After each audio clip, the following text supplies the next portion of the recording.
الراجل اللي شكل العجل الاسترالي اللي شكل البادي الاصلي بتاع المصارعه ده، عرف يلعب عم حونيكا اللي واقف ده. هي دي ما تسماش غير كده، راجل محنك بطريقه انا ما شفتهاش قبل كده. حلمي طولان جايب شويه محرقين وشويه مكارتيع، اقل واحد فيهم كسر سنتين من السنه. وعمرو السولية زعلان قوي وهو خارج، زعلان على نصيبه ايه؟ وانت عملت ايه اصلا في قلب الماتش كله؟ ده ما فيش يا راجل ولا اوفر اتعمل لحد الدقيقه 85. اول اوفر يتعمل الكره بتاعت الجون، على نصيبه ايه؟ على نصيبه ايه؟ انت سايب الناس بره، وبسم الله ما شاء الله الرابطه بتاعت الانديه بسم الله ما شاء الله ما رضتش تدي لعيبه بيراميدز، او بيراميدز ما رضيش يدي لعيبه للمنتخب عشان عندهم ماتش مهم جدا الرابطه حطته لهم، اللي هو بتاع كهرباء اسماعيليه، ماتش جماهيري وممتاز والناس بتتفرج عليه. على نصيبه ايه؟ ده انت بتلعب ناس تحت بير السلم.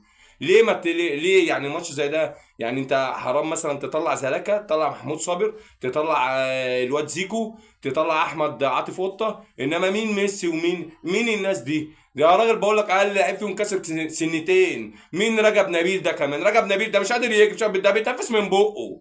بيتنفس من بقه، لعيب بيتنفس من بقه يا عم حنيكه. وطبعا هتطلع تقول هي دي القماشه اللي عندنا، وطبعا بسم الله ما شاء الله ولا تكتيك ولا لعب ولا اوفر ولا دفاع ولا هجوم ولا نص ملعب ولا راس حربه ولا اي حاجه. سمك لبن تمر هندي، والماتش الجاي كده كده انت هتطلع برضه، فسواء طلعت دلوقتي او طلعت بعد كده افضل حنيك بدماغك دي، شوف انت هتعجن في ايه.